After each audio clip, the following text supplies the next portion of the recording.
Mesdames et Messieurs,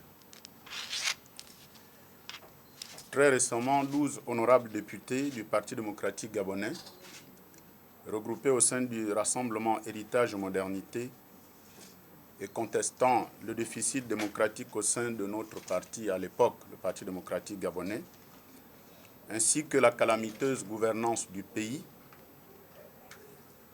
ont été arbitrairement exclus du PDG, perdant par la même occasion les mandats parlementaires. Chacun voit bien dans ces exclusions arbitraires qui sanctionnent l'indépendance d'esprit, la liberté de ton, l'honnêteté intellectuelle et la morale politique de ces élus, authentiques démocrates, pétris de valeurs républicaines, épris de justice sociale et soucieux de bonne gouvernance. Ces exclusions honteuses révèlent aux yeux de tous, s'il en était encore besoin, la puérilité, l'amateurisme, l'hypersensibilité et l'autoritarisme des tenants actuels du pouvoir politique, qui n'hésitent pas à instrumentaliser outrageusement les outils de gouvernance mis à leur disposition, au service de l'intérêt général pour assouvir leurs desseins personnels, leur soif de vengeance et d'humiliation, tout en leurrant le peuple gabonais. Prononcées à l'encontre de valeureux compatriotes, les dites exclusions occasionnent des élections législatives partielles prévues le 18 juin 2016 à l'orée de l'intersession parlementaire intervenant à la fin du même mois de juin. Sachant que le renouvellement de l'Assemblée nationale interviendra selon les délais constitutionnels au mois de décembre 2016, les députés élus à l'issue du dit scrutin ne siégeront donc au Parlement que pour une durée maximale de 3 mois. Comme chacun le constate, l'organisation d'un scrutin électoral, quel qu'il soit, nécessite la mobilisation d'importantes ressources budgétaires, humaines et matérielles. Comment dès lors justifier cet effort supplémentaire demandé à la collectivité dans un contexte économique marqué par une crise sans précédent, crise que la gouvernance calamiteuse du régime n'a pas su anticiper autant pour moi et gérer? Comment justifier cet effort supplémentaire demandé aux Gabonais quand on sait l'incapacité de l'exécutif à répondre aux sollicitations les plus élémentaires des populations? Comment justifier ce gâchis de ressources quand on sait que ces moyens financiers et matériels sont vainement sollicités pour assurer un fonctionnement efficace des services publics dont les dysfonctionnements et autres errements sont décriés par nos compatriotes consternés devant l'incurie du régime?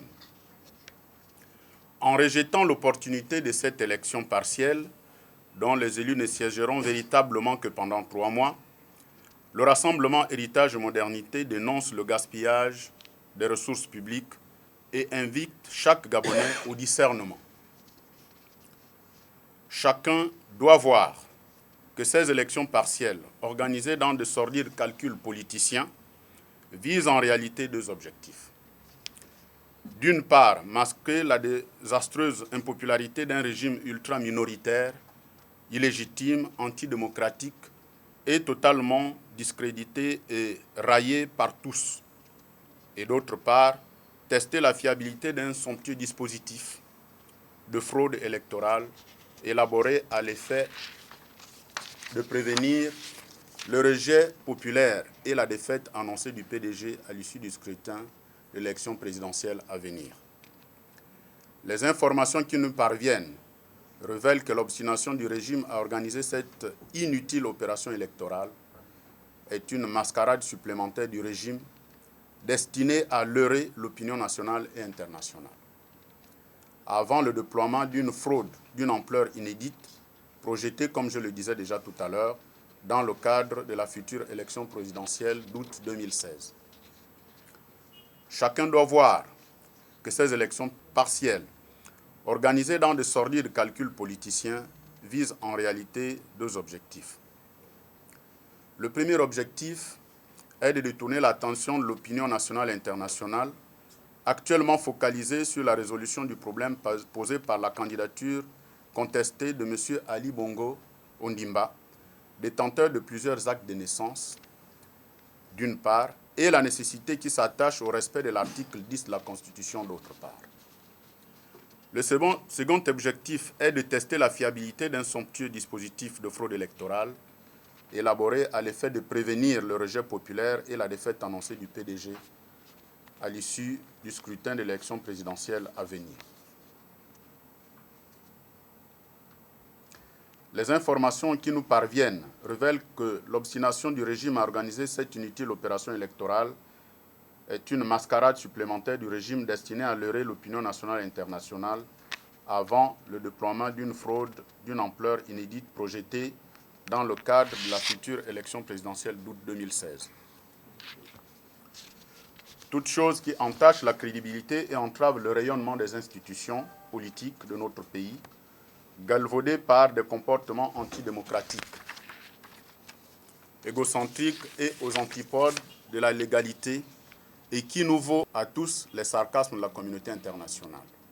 En définitive, et compte tenu de ce qui précède, le Rassemblement Héritage de Modernité porte à la connaissance de ses militants et sympathisants qu'il ne participera pas à cette comédie électorale et ne soutiendra aucun candidat aux élections législatives partielles du 18 juin 2016.